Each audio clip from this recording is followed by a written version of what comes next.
Paano po, attorney, kung yung nahipuan walang ebidensya at hindi man lang gumawa ng iskandalo?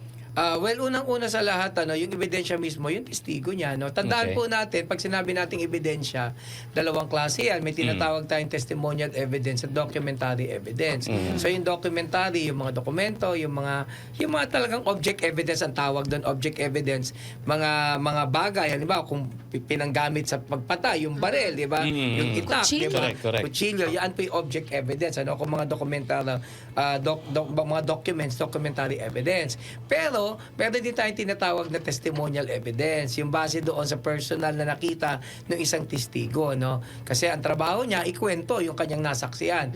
At hindi po yan binabaliwala. At may mga kaso po na kahit walang dokumentong na ipresenta o kahit walang object evidence, dahil sobrang solid yung testimonya ng testigo, nagresulta ito doon sa conviction ng kanilang dinademanda o hinahabla, or kung sa baliktad din man natin, dahil sa husay ng testigo ng akusado, napapawalang bisa yung kaso laban sa kanya, na-acquit siya. So kung wala ka pong testigo, syempre yun pong yun pong testimonial evidence ang gagamitin mo.